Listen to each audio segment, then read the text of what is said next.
추석 제사가 끝나고 가족들이 둘러앉아 송편을 나누던 평화로운 저녁이었습니다. 민호는 술잔을 연거푸 비우더니 갑자기 테이블을 탁 내려쳤어요. 어머니, 이 집이랑 땅 정리하세요.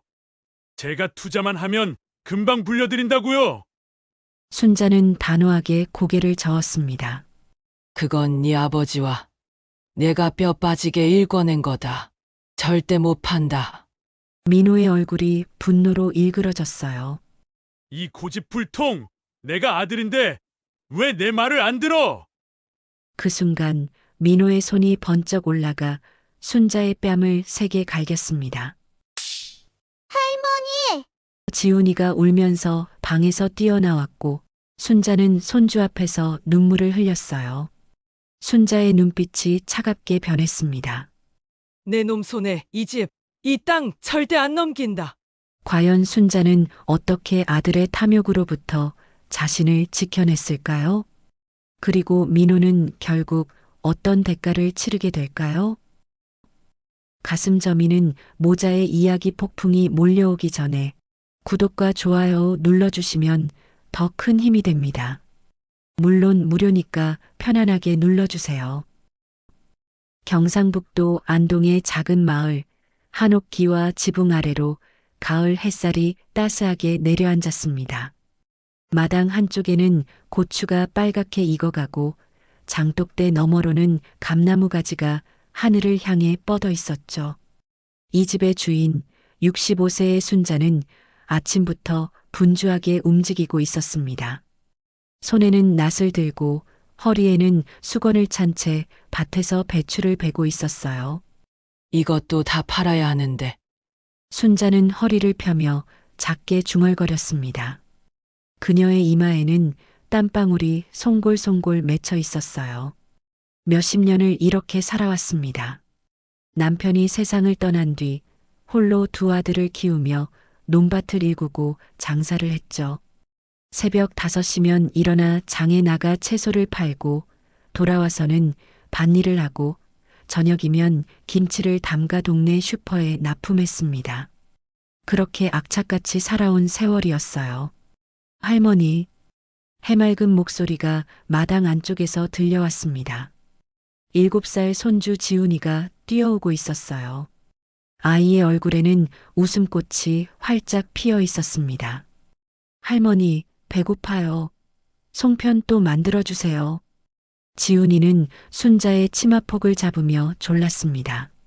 순자는 손주의 머리를 쓰다듬으며 미소 지었어요. 그래, 할머니가 맛있는 거 해줄게. 순자에게 손주는 세상에서 가장 소중한 보물이었습니다. 큰아들 민호가 서울에서 데려온 이 아이는 순자의 힘든 일상의 유일한 위안이었죠. 아이의 웃음소리 하나로 하루의 피로가 녹아내리곤 했습니다. 저녁 무렵 부엌에서 순자는 송편을 빚고 있었습니다. 하얀 쌀가루 반죽을 손바닥 위에 올려놓고 가운데에 깨와 설탕을 넣어 반달 모양으로 빚어냈어요. 김이 모락모락 올라오는 솥뚜껑을 열자 솔잎 향기가 부엌 가득 퍼졌습니다. 지훈아, 이리 와봐라. 순자는 접시에 송편을 담아 손주에게 내밀었습니다. 지훈이는 두 손으로 송편을 받아들고 한 입 베어 물었어요. 와, 할머니, 완전 맛있어요. 아이의 환한 미소를 보며 순자는 잠시나마 행복을 느꼈습니다. 하지만 그 행복은 오래가지 못했어요. 대문 밖에서 차 소리가 들려왔고 곧이어 익숙한 발걸음 소리가 마당으로 들어왔습니다. 어머니 계세요? 큰아들 민호였습니다. 40대 초반의 민호는 말끔한 정장 차림으로 집 안으로 들어섰어요. 손에는 비싼 쇼핑백을 들고 있었고 얼굴에는 어색한 미소를 띠고 있었습니다. 왔니? 순자의 목소리는 담담했습니다. 반갑다기보다는 무언가 경계하는 듯한 어조였어요. 민호는 명절도 아닌데 갑자기 내려오는 일이 잦았습니다. 그리고 그럴 때마다 돈 이야기를 꺼냈죠. 어머니, 요즘 어떻게 지내세요? 제가 좋은 거 사왔어요. 민호는 쇼핑백을 식탁 위에 올려놓았습니다. 순자는 그것을 흘끗 보았지만 별다른 반응을 보이지 않았어요. 민호의 뒤에서 며느리가 조심스럽게 들어왔고 지훈이는 아빠를 보자 달려가 안겼습니다. 아빠, 그래, 우리 아들. 잘 지냈어? 민호는 아들을 안아 올리며 웃었지만 그의 눈빛은 어딘가 불안해 보였습니다. 순자는 그 모습을 묵묵히 지켜보았어요. 오랜 세월 아들을 키우며 터득한 직감이 있었습니다. 민호가 무언가 꾸미고 있다는 걸 순자는 이미 느끼고 있었어요. 저녁 식사 자리에서 민호는 어머니 눈치를 살피며 이런저런 이야기를 늘어놓았습니다. 사업이 잘 된다는 이야기, 서울에 새 사무실을 냈다는 이야기, 곧 큰 건을 하나 따낼 것 같다는 이야기. 순자는 고개만 끄덕일 뿐 별다른 말을 하지 않았어요. 어머니, 제가 이번에 정말 좋은 투자처를 알아냈어요. 확실한 건데 자금만 좀 더 있으면 대박이에요. 결국 본론이 나왔습니다. 순자는 수저를 내려놓고 아들을 똑바로 바라보았어요. 그러니까 이 집이랑 땅을 좀 활용하면 어떨까 해서요. 어머니 혼자 계시기도 힘드시잖아요. 순자의 얼굴이 굳어졌습니다. 민호는 말을 이었어요. 제가 잘 정리해서 어머니 편하게 모시고 수익도 나누고 그러면 되잖아요. 순자는 한참 동안 아들을 바라보았습니다. 그녀의 눈빛에는 실망과 분노가 뒤섞여 있었어요. 이 집과 땅은 남편과 함께 평생을 바쳐 일군 것이었습니다. 새벽부터 밤늦게까지 땀 흘려 모은 재산이었죠. 민호야. 순자의 목소리는 낮고 단호했습니다. 이 집과 땅은 내 아버지와 내가 뼈 빠지게 일궈낸 거다. 내가 함부로 입에 담을 것이 아니야. 민호의 얼굴이 일그러졌습니다. 그는 억지로 웃으며 말했어요. 어머니, 제 말은 그게 아니라. 됐다. 더 이상 그런 소리 하지 마라. 순자는 자리에서 일어났습니다. 민호는 입술을 깨물었어요. 며느리는 남편의 눈치를 보며 아무 말도 하지 못했습니다.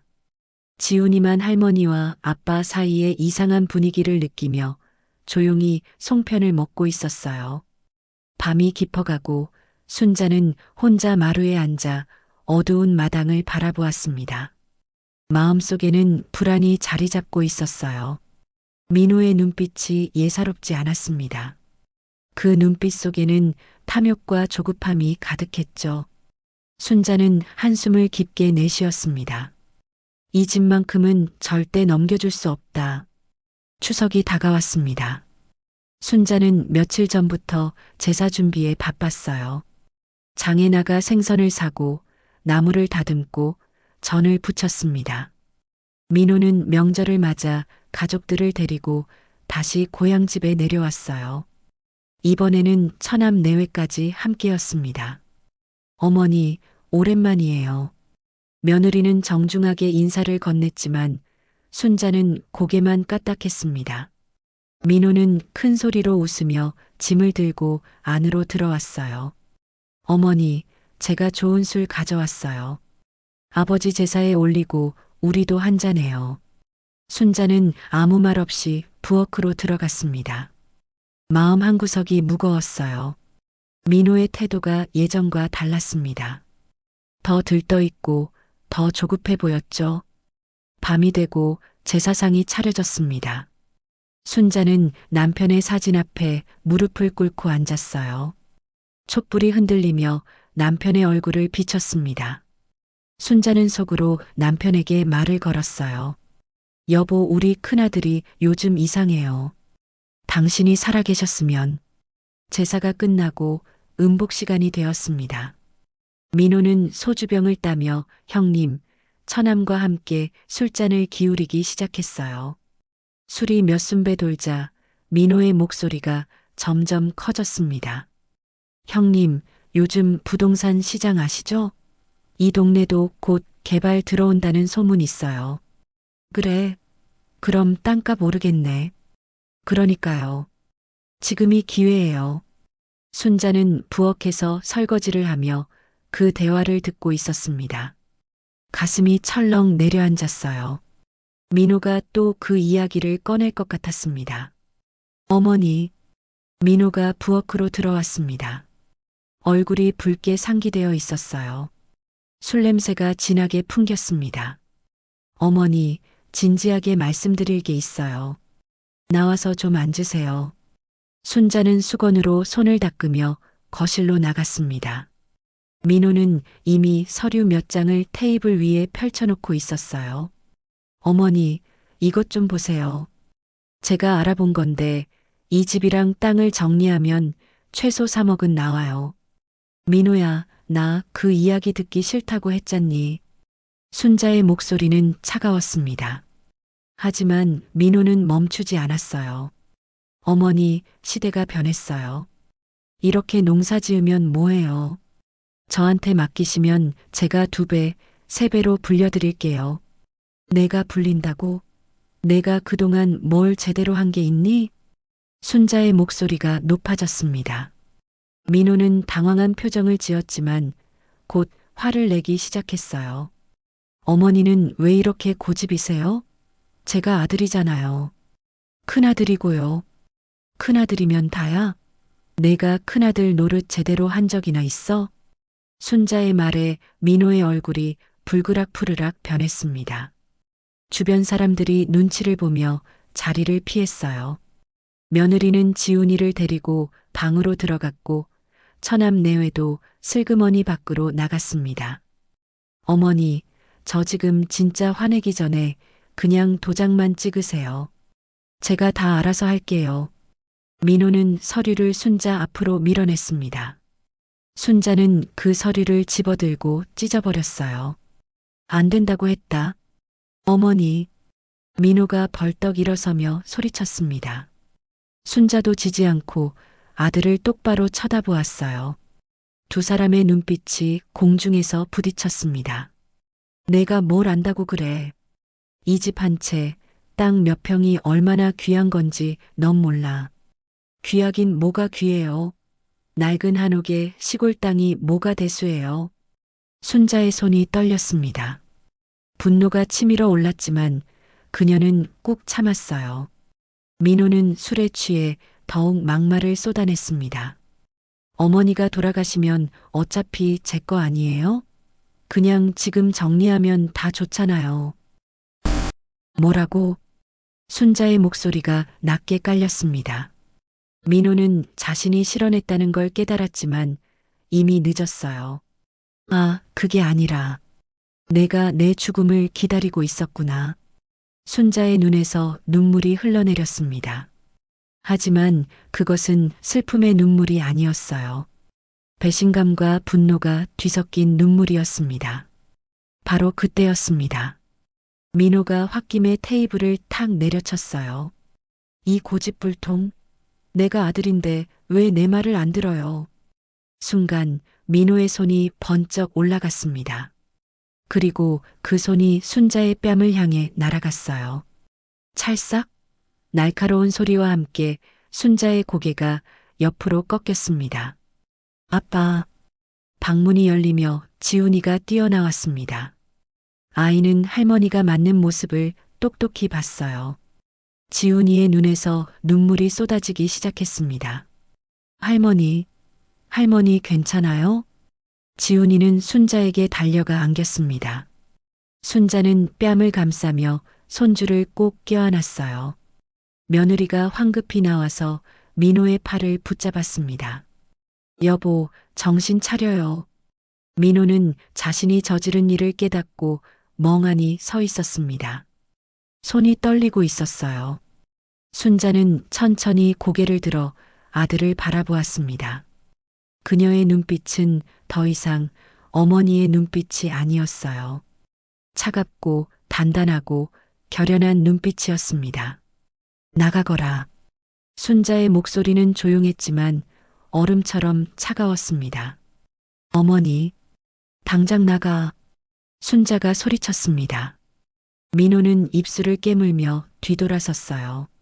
며느리가 황급히 짐을 챙기고 민호를 따라 집을 나섰습니다. 지훈이는 울면서 할머니를 놓지 않았어요. 할머니, 아프지? 병원 가야 해요. 괜찮아, 우리 지훈아. 할머니 괜찮아. 순자는 손주를 토닥이며 눈물을 닦아주었습니다.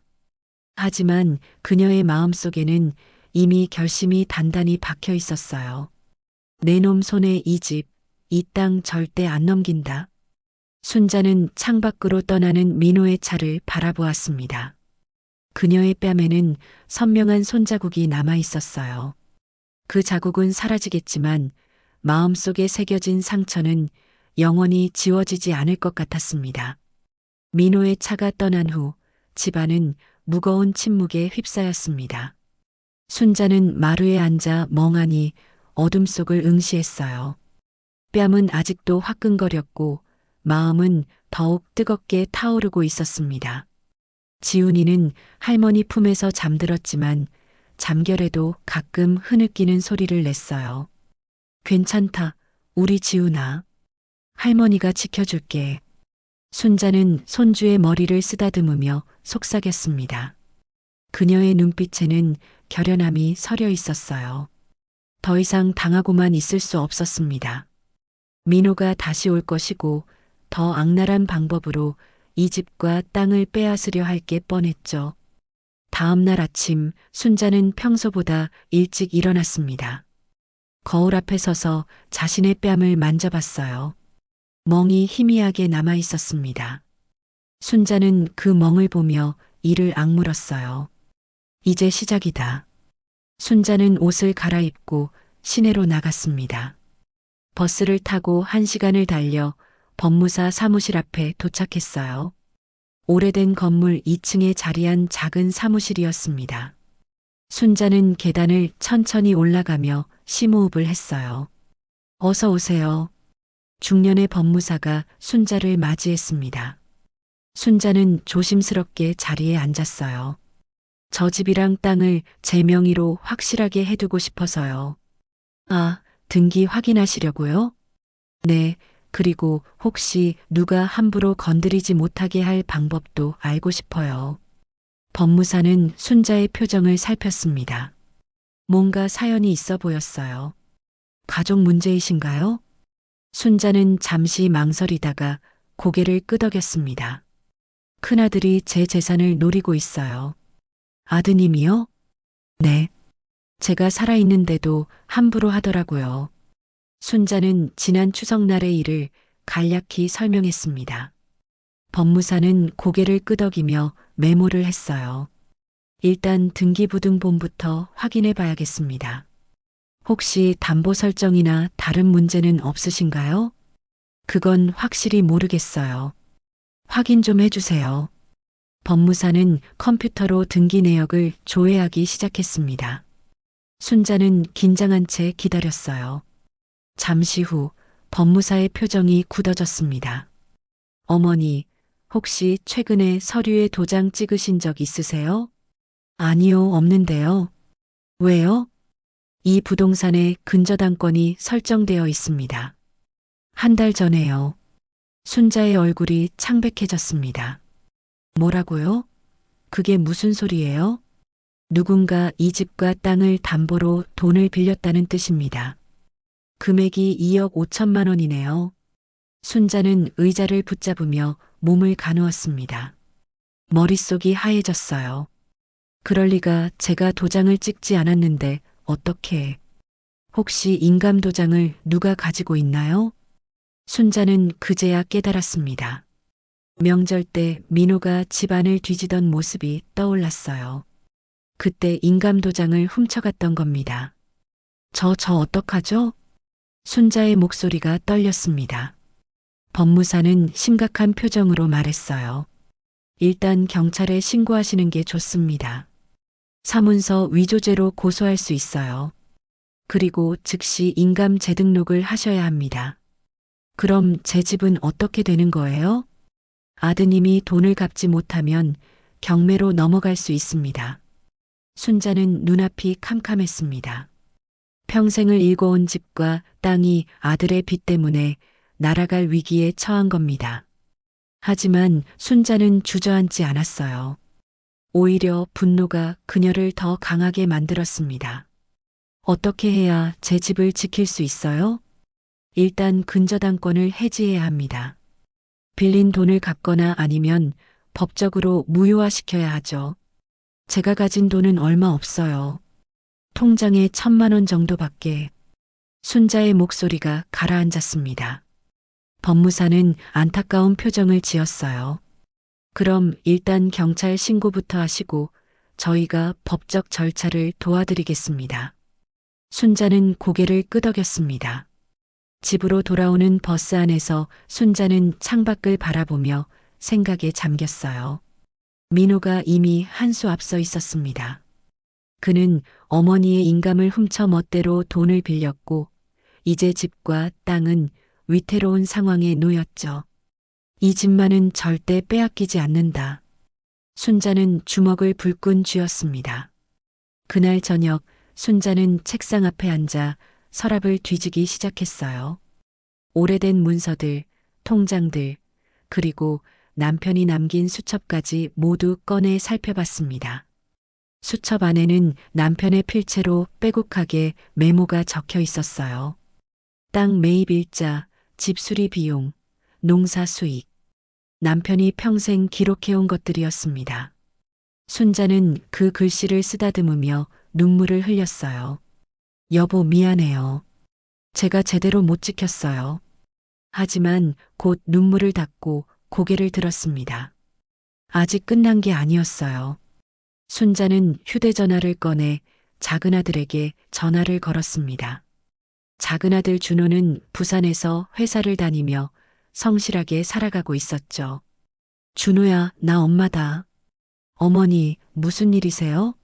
이 시간에 전화 주시다니. 형이 큰일을 저질렀다. 내가 좀 도와줘야겠어. 순자는 지금까지의 일을 준호에게 설명했습니다. 준호는 충격을 받은 듯 한동안 말이 없었어요. 형이 정말 그랬어요? 어머니 인감까지 훔쳐서? 그래.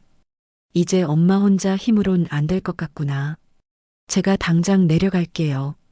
형하고 제대로 이야기 좀 해야겠어요. 준호의 목소리에는 분노가 담겨 있었습니다. 순자는 작은 위안을 얻었어요. 적어도 준호는 믿을 수 있었습니다. 밤이 깊어가고 순자는 홀로 마당에 서서 별을 올려다봤습니다. 가을밤 하늘에는 별들이 총총히 빛나고 있었어요. 순자는 남편이 있는 하늘을 향해 속삭였습니다. 여보, 이제 제대로 싸워볼 거예요. 우리가 평생 일군 이 땅 함부로 넘기지 않을 거예요. 바람이 불어와 순자의 머리카락을 흔들었습니다. 그녀의 눈빛은 이전과 달랐어요. 더 이상 당하기만 하는 어머니가 아니었습니다. 이제는 싸우는 어머니였죠. 며칠 후 작은 아들 준호가 부산에서 내려왔습니다. 30대 중반의 준호는 형과 달리 차분하고 성실한 성격이었어요. 그는 집에 도착하자마자 어머니를 꼭 안아주었습니다. 어머니, 고생 많으셨어요. 괜찮다, 아들아. 내가 와줘서 고맙구나. 순자는 준호에게 지금까지의 상황을 자세히 설명했습니다. 준호는 서류들을 살펴보며 이를 악물었어요. 형이 정말 이렇게까지 할 줄은 몰랐어요. 제가 형한테 연락해 볼게요. 준호는 곧바로 민호에게 전화를 걸었습니다. 한참 뒤에야 민호가 전화를 받았어요. 왜? 민호의 목소리는 짜증이 가득했습니다. 형, 지금 뭐 하는 거예요? 어머니 인감 훔쳐서 돈까지 빌려? 그게 사정이 있어서 그랬어. 곧 갚을 거야. 곧이 언제예요? 형 지금 어머니 집 날아갈 뻔했다는 거 알아요? 알아. 내가 알아서 할 거라고. 민호가 소리를 질렀습니다. 준호는 한숨을 내쉬었어요. 형, 어머니한테 제대로 사과하고 돈 갚을 방법부터 찾아요. 이러다 진짜 큰일 나요. 내가 뭘 안다고 그래. 내 사업만 성공하면 다 해결돼. 형 사업은 맨날 다음에잖아요. 형이 지금까지 제대로 된 게 뭐가 있어요? 민호는 전화를 끊어버렸습니다. 준호는 휴대전화를 내려놓으며 고개를 저었어요. 어머니, 형은 대화가 안 돼요. 법적으로 처리하는 수밖에 없을 것 같아요. 순자는 고개를 끄덕였습니다. 이미 마음의 준비를 끝낸 상태였어요. 그 사이 민호는 서울에서 점점 더 깊은 수렁에 빠져들고 있었습니다. 빌린 돈으로 시작한 사업은 결국 실패했어요. 투자자들은 연락을 끊었고 거래처는 문을 닫았습니다. 민호는 급한 마음에 사채업자에게까지 손을 뻗쳤어요. 이자는 월 3%요. 갚을 수 있겠어요? 사채업자는 비웃듯 물었습니다. 민호는 고개를 끄덕였어요. 곧 큰 건 하나 터뜨릴 거예요. 그럼 바로 갚을 수 있어요. 그래요? 근데 담보는 있어요? 제 어머니 집이랑 땅이요. 민호는 서슴없이 대답했습니다. 사채업자는 흡족한 표정을 지었어요. 좋아요. 그럼 5천만 원 드릴게요. 민호는 그 돈을 받아 도박판에 뛰어들었습니다. 한탕 크게 벌어서 모든 빚을 갚고 어머니에게도 돈을 드리겠다는 생각이었어요. 하지만 도박은 그를 더 깊은 수렁으로 몰아넣었습니다. 돈은 순식간에 사라졌고 빚만 눈덩이처럼 불어났죠. 아, 제발 한 번만 더. 민호는 도박장에서 미친 듯이 돈을 걸었습니다. 하지만 운은 그의 편이 아니었어요. 결국 민호는 빈털터리가 되어 도박장을 나왔습니다. 그때 휴대전화가 울렸습니다. 사채업자였어요. 돈 갚을 날이 다가오는데 준비됐어요? 조금만 기다려주세요. 제가 곧은 무슨, 이번 주 안에 안 갚으면 담보로 잡은 집 처리할 거예요. 전화가 끊겼습니다. 민호는 길바닥에 주저앉았어요. 머릿속이 복잡했습니다. 어머니께 다시 손을 벌릴까? 아니면 도망칠까? 하지만 어디로 도망치겠어요. 이미 모든 게 끝나버린 것 같았습니다. 한편 순자는 준호와 함께 경찰서에 고소장을 제출했습니다. 사문서 위조와 사기 혐의였어요. 경찰은 사건을 접수하고 민호를 조사하겠다고 말했습니다. 어머니, 이제 법이 처리해 줄 거예요. 걱정 마세요. 준호는 어머니를 위로했습니다. 하지만 순자의 마음은 편치 않았어요. 아무리 잘못을 저질렀어도 민호는 자신이 낳은 아들이었으니까요. 준호야, 엄마가 너무 냉정한 거 아니냐? 아니에요, 어머니. 형이 먼저 선을 넘었어요. 어머니를 때리기까지 했잖아요. 준호의 말에 순자는 아무 대꾸도 하지 못했습니다. 그날 밤 순자는 홀로 방에 앉아 오래된 사진첩을 펼쳤어요. 어린 민호가 해맑게 웃고 있는 사진이 있었습니다. 초등학교 운동회 날 달리기에서 1등을 한 민호. 중학교 졸업식 날 상을 받고 기뻐하던 민호. 언제부터 저 아이가 이렇게 변해버린 걸까요? 민호야, 넌 원래 착한 아이였는데. 순자는 사진을 쓰다듬으며 눈물을 흘렸습니다. 하지만 그녀는 마음을 굳게 먹었어요. 지금 물러서면 모든 게 끝장납니다. 집도 땅도 그리고 남편과의 추억까지 모두 잃게 되는 거죠. 다음 날 순자는 동네 이장을 찾아갔습니다. 이장은 마을에서 오래 살아온 원로였어요. 이장님, 저 좀 도와주셔야겠어요. 순자는 지금까지의 일을 설명했습니다. 이장은 혀를 차며 고개를 저었어요. 아이고, 큰아들이 그렇게 불효를 저질렀어? 순자 씨도 참 고생이 많구만. 이장님, 혹시 마을 사람들한테 제 사정 좀 알려주세요. 나중에 민호가 또 무슨 짓을 할지 모르니까요. 알았어. 내가 입 좀 벌려놓을게. 마을 사람들이 다 알면 민호도 함부로 못할 거야. 순자는 이장에게 고개 숙여 인사했습니다. 며칠 사이에 마을 전체가 순자의 사연을 알게 되었어요. 사람들은 순자를 보면 안타까운 표정을 지었고 민호를 욕했습니다. 아니, 어떻게 자식이 어미를 때려?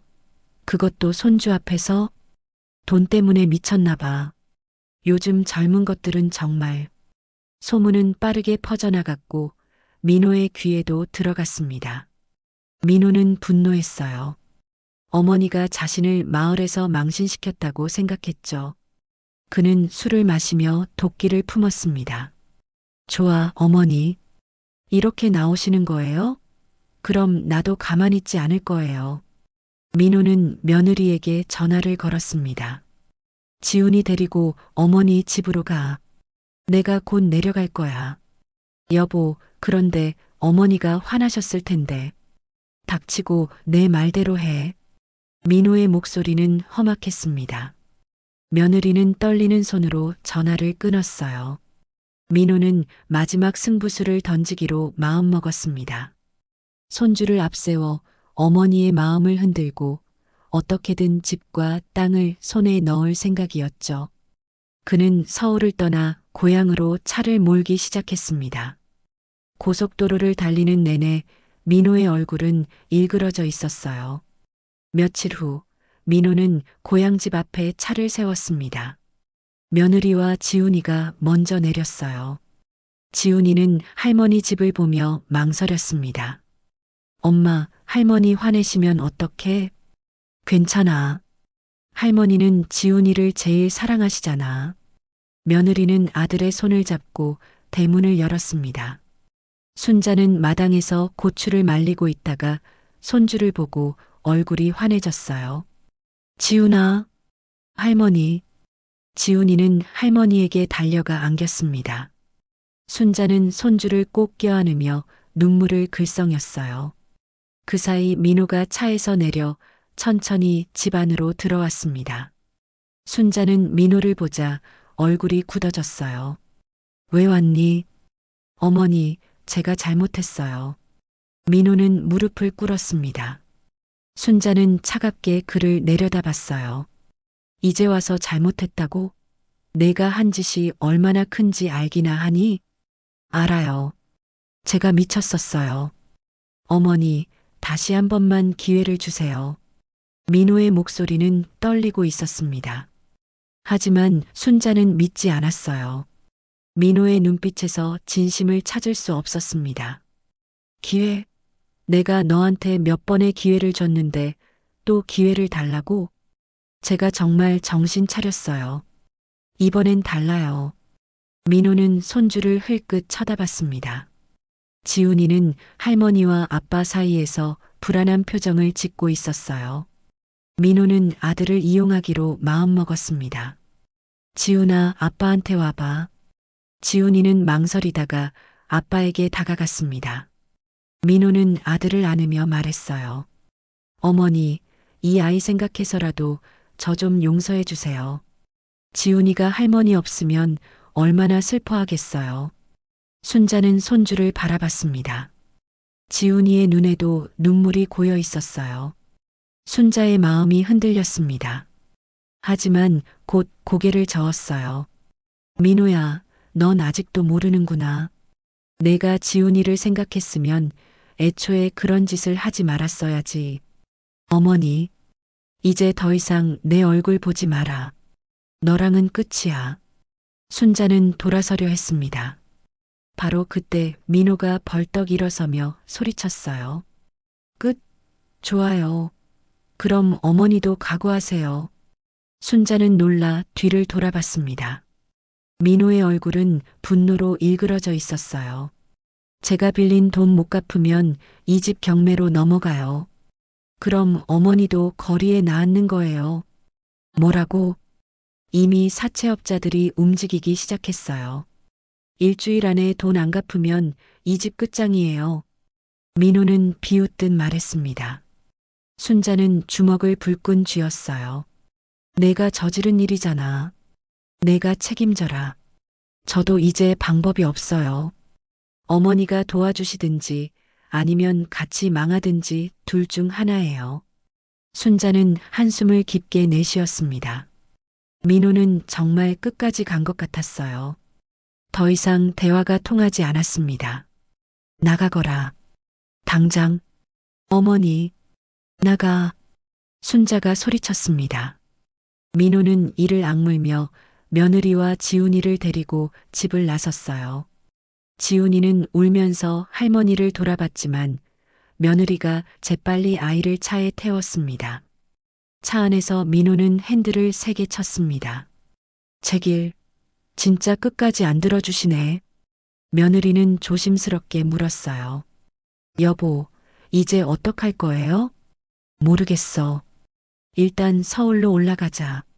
민호는 차를 몰아 고속도로로 향했습니다. 그의 머릿속은 복잡했어요. 이제 정말 막다른 골목에 몰린 것 같았습니다. 서울로 돌아온 민호는 사무실로 갔습니다. 하지만 사무실 문에는 이미 압류 딱지가 붙어 있었어요. 채권자들이 먼저 움직인 겁니다. 민호는 멍하니 그 딱지를 바라봤습니다. 이럴 수가. 그때 뒤에서 목소리가 들렸습니다. 민호 씨 맞죠? 뒤돌아보니 정장을 입은 남자 둘이 서 있었습니다. 사채업자가 보낸 사람들이었어요. 돈 갚을 준비 되셨어요? 조금만 더 기다려주세요. 기다릴 시간 없어요. 지금 당장 5천만 원 내놓으세요. 지금은 돈이 없어요. 민호가 소리쳤습니다. 남자들은 서로 눈짓을 주고받았어요. 그럼 담보로 잡은 부동산 처리할 수밖에 없네요. 경매 절차 들어갑니다. 안 돼요. 그건 제 어머니 집이에요.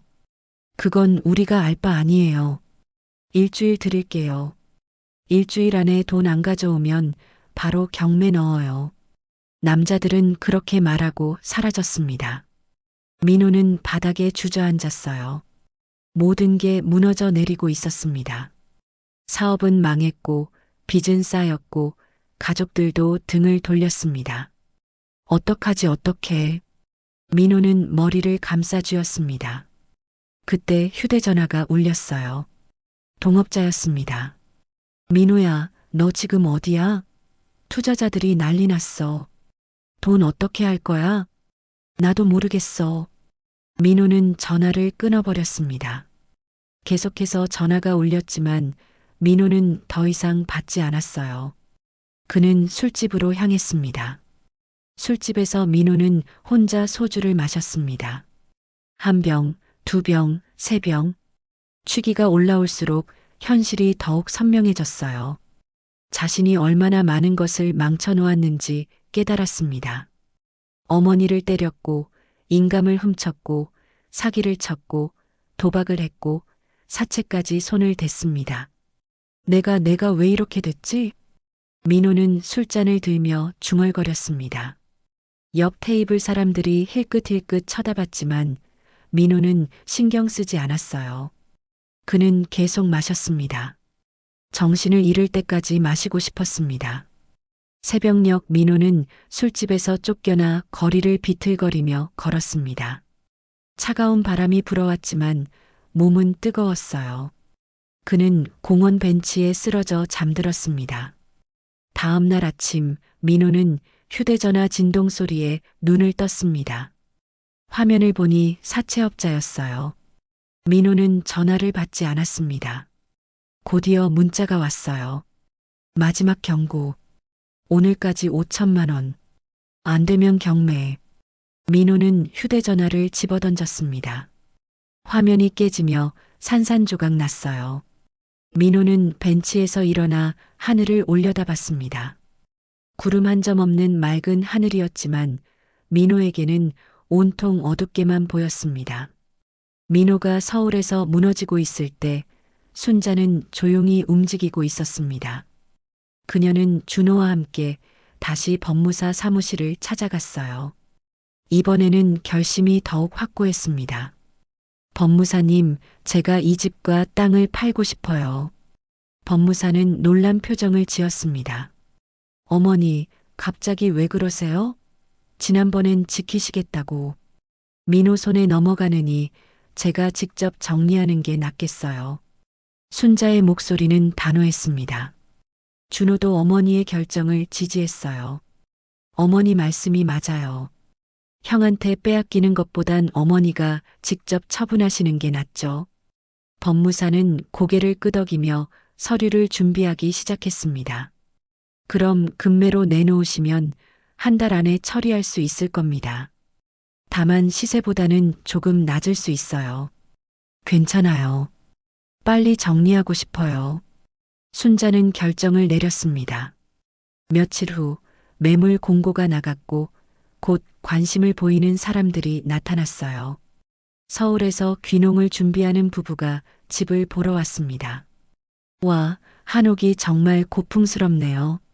젊은 부부는 집안을 둘러보며 감탄했습니다.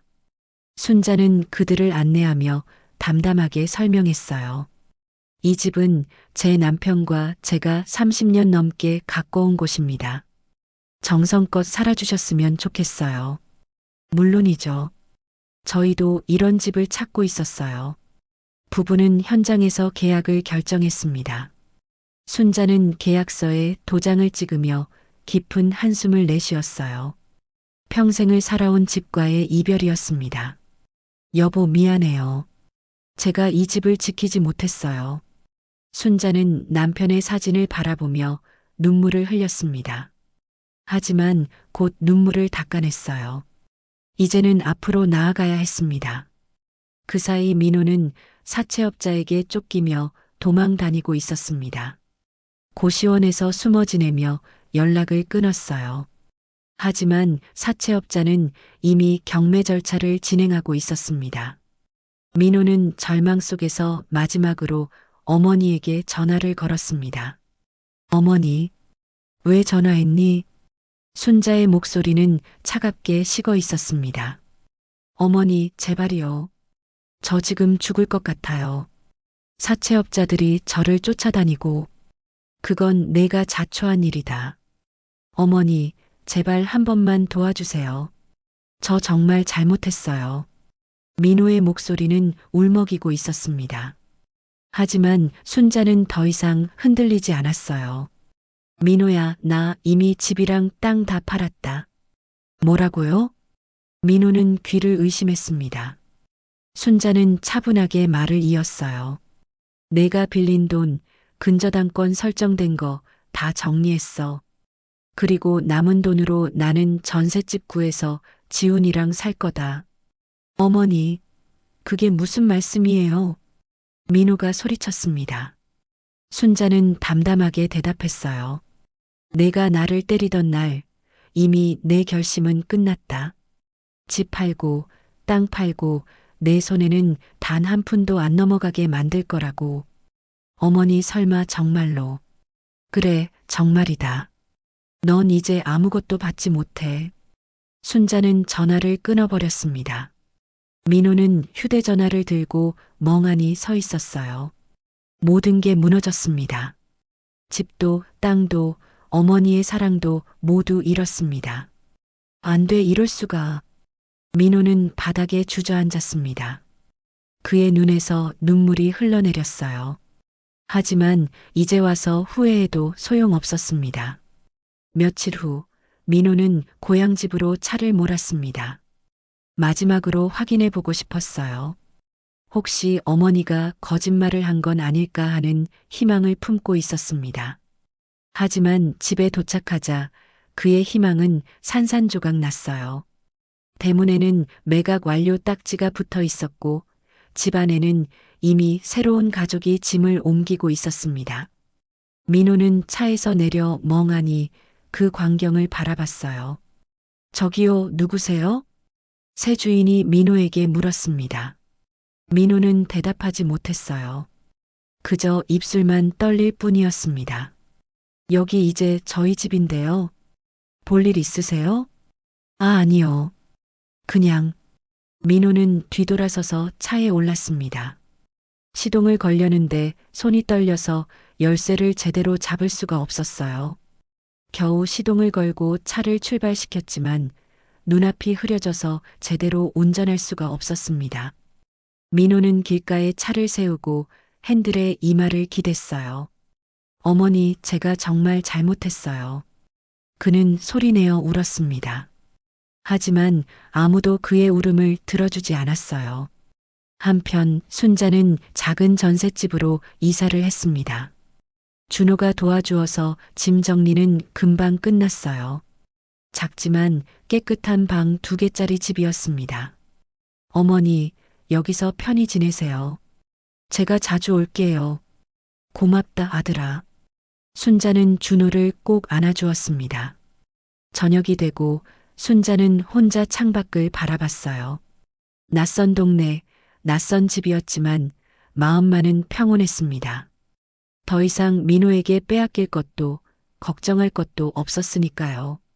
여보, 제가 옳은 일을 한 거 맞죠? 순자는 하늘을 향해 속삭였습니다. 바람이 살랑 불어와 커튼을 흔들었어요. 마치 남편이 대답하는 것 같았습니다. 다음 날 순자는 지훈이를 데리러 갔습니다. 며느리가 조심스럽게 아이를 내보냈어요. 어머니, 저희는 어떻게? 너희는 너희 인생 살아라. 민호 뒷바라지하지 말고. 순자는 차갑게 말하고 손주의 손을 잡았습니다. 지훈이는 할머니를 보며 환하게 웃었어요. 할머니, 보고 싶었어요. 그래, 할머니도 많이 보고 싶었어. 순자는 손주를 안고 집으로 돌아왔습니다. 전셋집은 작았지만 손주와 함께 있으니 따뜻했어요. 순자는 부엌에서 지훈이가 좋아하는 김치찌개를 끓였습니다. 할머니, 맛있어요. 지훈이는 밥을 먹으며 웃었습니다. 순자는 손주의 머리를 쓰다듬으며 미소 지었어요.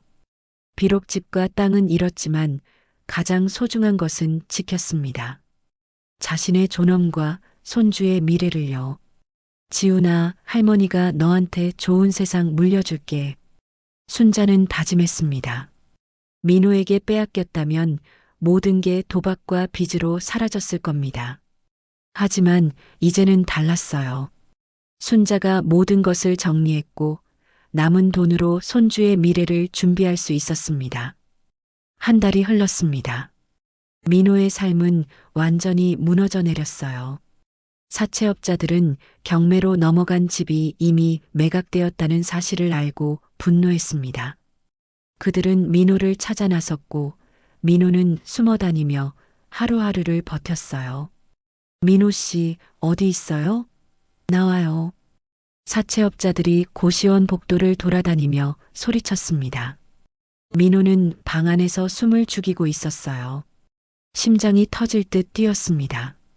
다행히 그들은 민호를 찾지 못하고 돌아갔지만 민호는 더 이상 그곳에 머물 수 없었어요. 그날 밤 민호는 짐을 챙겨 고시원을 빠져나왔습니다. 갈 곳이 없었어요. 친구들은 연락을 끊었고 동료들도 등을 돌렸습니다. 민호는 찜질방을 전전하며 잠을 청했어요. 몸은 피곤했지만 잠은 오지 않았습니다. 내가 왜 이렇게 됐지? 민호는 천장을 바라보며 중얼거렸습니다. 모든 게 자신의 잘못이었어요. 욕심을 부렸고 어머니를 무시했고 폭력을 휘둘렀습니다. 그 대가는 혹독했어요. 며칠 후 민호는 더 이상 버틸 수 없어서 고향으로 향했습니다. 마지막으로 어머니를 만나 용서를 빌고 싶었어요. 그는 남루한 옷차림으로 버스에 올랐습니다. 사람들이 민호를 흘끗 쳐다봤지만 민호는 신경 쓰지 않았어요. 고향 마을에 도착한 민호는 옛집을 찾아갔습니다. 하지만 그곳에는 이미 다른 가족이 살고 있었어요. 민호는 대문 앞에서 한참을 서 있다가 발걸음을 돌렸습니다. 마을 사람들이 민호를 알아보고 수군거렸어요. 저 사람 순전의 큰아들 아니야? 맞아. 어머니 때리고 집 빼앗으려던 그 사람. 쯧쯧, 벌 받은 거지 뭐. 민호는 그 소리들을 들으며 고개를 숙였습니다. 부끄러움과 수치심이 밀려왔어요. 그는 동네 구멍가게 앞에서 멈춰 섰습니다. 주인 아주머니가 민호를 보고 눈살을 찌푸렸어요. 민호야, 너 여기서 뭐하니? 아주머니 어머니 어디 계신지 아세요? 네 어머니. 내가 무슨 낯짝으로 어머니를 찾아? 아주머니의 목소리는 차갑게 식어 있었습니다. 민호는 입술을 깨물었어요. 제가 정말 잘못했어요. 어머니께 사과하고 싶어요. 사과? 이제 와서 사과가 무슨 소용이야. 내 어머니가 얼마나 고생하셨는데. 그래도 제발 좀 알려주세요. 아주머니는 한숨을 쉬며 주소를 적어 주었습니다. 민호는 고개 숙여 인사하고 그곳으로 향했어요. 순자의 전셋집은 마을에서 조금 떨어진 곳에 있었습니다. 작고 낡은 건물이었어요. 민호는 초인종을 누르기 전에 한참을 망설였습니다. 손이 떨렸어요. 겨우 용기를 내어 초인종을 눌렀습니다. 누구세요? 순자의 목소리가 들렸습니다. 민호는 목이 메었어요. 어머니 저예요. 민호예요. 잠시 침묵이 흘렀습니다. 문이 열렸고 순자가 나타났어요. 그녀의 얼굴은 이전보다 여위어 보였지만 눈빛만큼은 단단했습니다. 왜 왔니? 어머니 제발 다시 시작할 기회만 주세요. 민호는 그 자리에서 무릎을 꿇었습니다. 지나가던 사람들이 멈춰서서 구경했어요. 민호는 신경 쓰지 않고 계속 말했습니다. 제가 잘못했어요. 제가 미쳤었어요. 제발 일어나거라. 순자의 목소리는 차가웠습니다. 어머니, 저 정말 뉘우치고 있어요. 제발 한 번만 더. 한 번? 내가 너한테 몇 번의 기회를 줬는데? 순자는 아들을 내려다봤습니다. 민호의 눈에서 눈물이 흘러내렸어요. 어머니, 저 이제 정말 아무것도 없어요. 집도 없고, 돈도 없고, 친구도 없어요. 그게 다 내가 한 짓의 대가야. 알아요. 다 제 잘못이에요. 그래도 저 어머니 아들이잖아요. 민호가 울부짖었습니다. 순자는 고개를 저었어요. 손주 앞에서 할머니 뺨을 때린 놈을 내가 다시 아들로 볼 수 있겠느냐. 그 말에 민호는 할 말을 잃었습니다. 그때 집안에서 지훈이가 나왔어요. 아이는 아빠를 보고 눈을 동그랗게 떴습니다. 아빠, 지훈아. 민호는 아들을 보며 손을 뻗었습니다. 하지만 지훈이는 뒤로 물러섰어요. 아이의 눈에는 두려움이 서려 있었습니다. 아빠 할머니 아프게 하지 마. 지훈이의 목소리는 떨리고 있었습니다. 그 말은 칼처럼 민호의 가슴을 찔렀어요. 민호는 주저앉으며 얼굴을 감쌌습니다. 미안해 지훈아 아빠가 미안해. 순자는 손주를 안으며 집 안으로 들어갔습니다. 문을 닫기 전에 마지막으로 민호를 바라봤어요. 민호야, 이제 내 인생은 내가 책임져라. 더 이상 나한테 기대지 마라. 문이 닫혔습니다. 민호는 그 자리에 무릎 꿇은 채로 한참을 울었어요. 지나가는 사람들이 수군거렸지만 민호는 들을 수 없었습니다. 귓가에는 지훈이의 목소리만 맴돌고 있었어요. 아빠 할머니 아프게 하지 마. 민호는 비틀거리며 일어났습니다. 갈 곳이 없었어요. 그는 정처 없이 마을을 걸어 다녔습니다. 해가 지고 어둠이 내렸지만 민호는 계속 걸었어요. 마을 외곽의 버스 정류장에서 민호는 벤치에 앉았습니다. 이제 어떻게 살지? 민호는 하늘을 올려다봤습니다. 별들이 총총히 빛나고 있었어요. 예전에는 저 별들을 보며 꿈을 꾸곤 했습니다. 큰 사업가가 되겠다는 꿈, 부자가 되겠다는 꿈. 하지만 이제 그 꿈들은 모두 사라졌어요. 아버지, 제가 잘못 살았어요. 민호는 돌아가신 아버지를 떠올렸습니다. 아버지는 평생 성실하게 일하시며 가족을 지켰어요. 민호는 그런 아버지를 닮지 못했습니다. 오히려 정반대의 길을 걸어왔죠. 새벽이 밝아오고 민호는 벤치에서 일어났습니다. 몸은 얼어붙었고 배는 고팠어요. 하지만 돌아갈 곳이 없었습니다. 민호는 서울행 버스에 올랐어요. 마지막 남은 돈으로 3표였습니다. 버스 안에서 민호는 창밖을 바라봤습니다. 고향 마을이 점점 멀어져 갔어요. 이제 다시는 이곳에 올 수 없을 것 같았습니다. 민호는 눈을 감았습니다. 눈물이 볼을 타고 흘러내렸지만 이미 닦아낼 기운도 남아있지 않았어요. 1년이 흘렀습니다. 민호는 서울 변두리의 낡은 고시원에서 살고 있었어요. 방은 겨우 2평 남짓했고 창문도 제대로 없었습니다. 매일 새벽 5시에 일어나 건설 현장으로 향했어요. 막노동이었지만 그것이 민호가 할 수 있는 유일한 일이었습니다. 야, 거기 새로 온 사람. 빨리 안 움직여. 현장 감독이 소리쳤습니다. 민호는 고개를 숙이고 삽을 들었어요. 손에는 굳은 살이 박혔고 허리는 늘 아팠습니다. 점심시간이 되면 다른 인부들과 함께 구석에 앉아 도시락을 먹었어요. 형님은 어떻게 이 일하게 됐어요? 옆자리 젊은 인부가 물었습니다. 민호는 잠시 망설이다가 대답했어요. 잘못 살았지 뭐.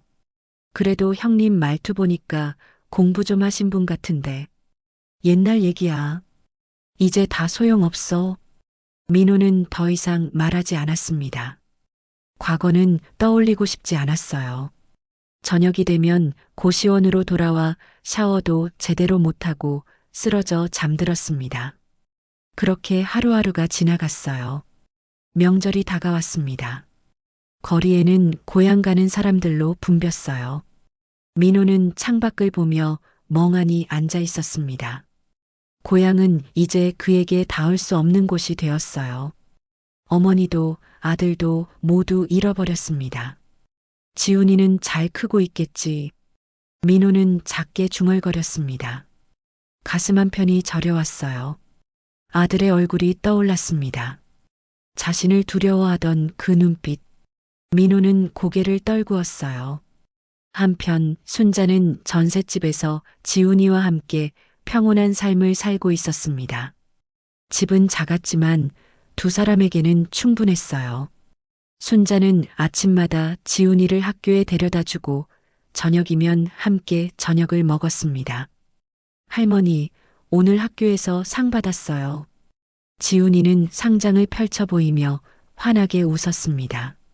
순자는 손주를 안으며 머리를 쓰다듬었어요. 그래, 우리 지훈이 대견하다. 할머니 덕분이에요. 할머니가 맨날 숙제 봐주시고 책도 읽어주시잖아요. 순자는 미소를 지었습니다. 비록 집과 땅은 잃었지만 가장 소중한 것을 지켰어요. 손주의 미래와 자신의 존엄이었습니다.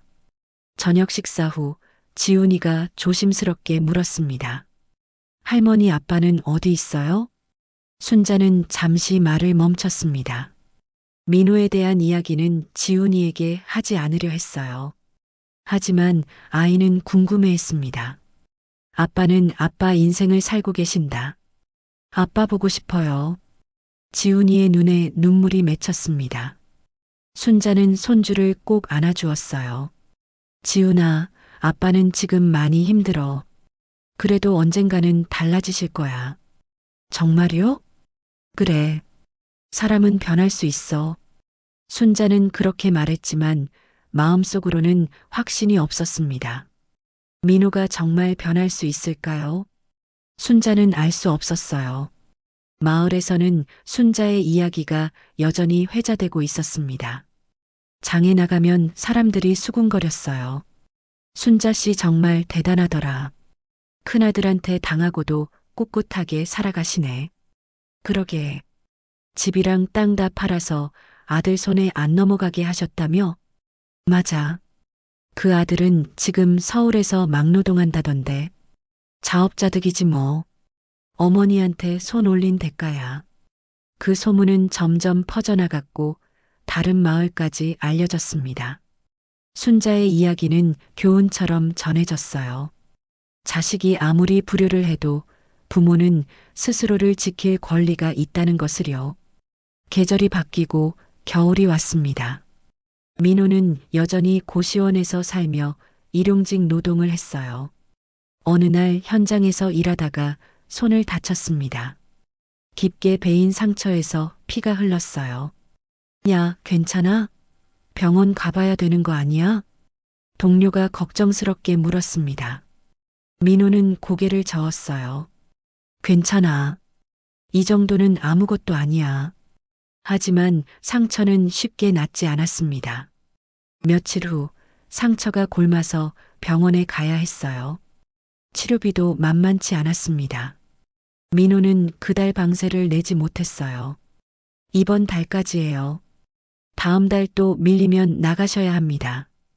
고시원 주인이 경고했습니다. 민호는 고개를 끄덕일 수밖에 없었어요. 그날 밤 민호는 창밖을 보며 생각에 잠겼습니다. 내가 정말 끝까지 이렇게 살아야 하나. 절망이 밀려왔습니다. 하지만 그 절망 속에서도 민호는 살아남아야 했어요.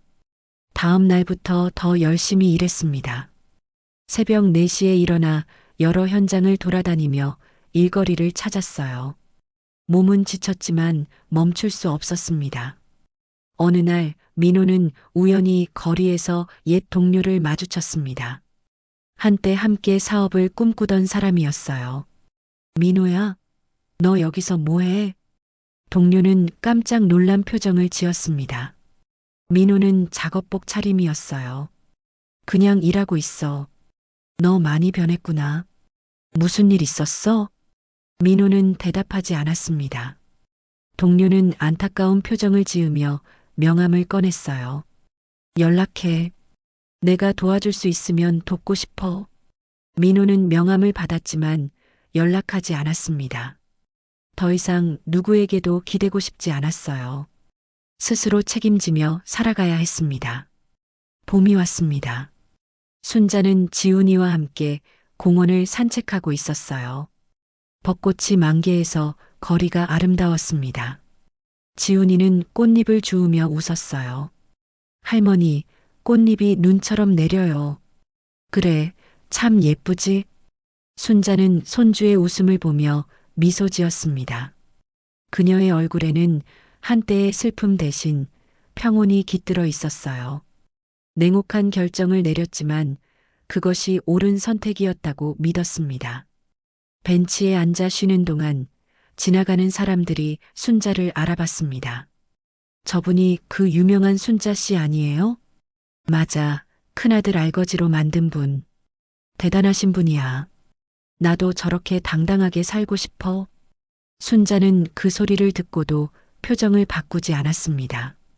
다만 손주를 꼭 안아주었어요. 이 아이가 건강하게 바르게 자라는 것이 순자의 유일한 바람이었습니다. 저녁이 되어 집으로 돌아왔습니다.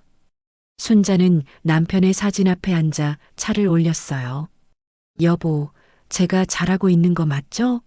지훈이는 잘 자라고 있어요. 민호는 아직 힘들어 하겠지만 그것도 그 애가 넘어야 할 산이에요. 순자는 사진 속 남편을 바라보며 조용히 웃었습니다. 바람이 불어와 커튼을 흔들었어요. 마치 남편이 고개를 끄덕이는 것 같았습니다. 그날 밤 순자는 일기장을 펼쳤습니다. 오랜만에 쓰는 일기였어요. 오늘도 지훈이와 좋은 하루를 보냈다. 집은 작지만 마음은 넓다. 민호는 아직 멀리 있지만 언젠가는 제 발로 일어서길 바란다. 그것이 어머니로서 줄 수 있는 마지막 가르침이다. 순자는 일기장을 덮고 불을 껐습니다. 어둠 속에서 창밖의 별을 바라봤어요. 내일도 모레도 순자는 지훈이와 함께 살아갈 것입니다. 그리고 그 이야기는 마을 사람들 사이에서 오래도록 교훈으로 남을 것입니다. 오늘 사연 어떠셨나요? 오늘 사연 들어주셔서 감사합니다. 구독과 좋아요 부탁드리며 다음에 더 좋은 사연으로 찾아뵙겠습니다. 지금까지 폭풍처럼 쏟아지는 사연 폭풍이었습니다.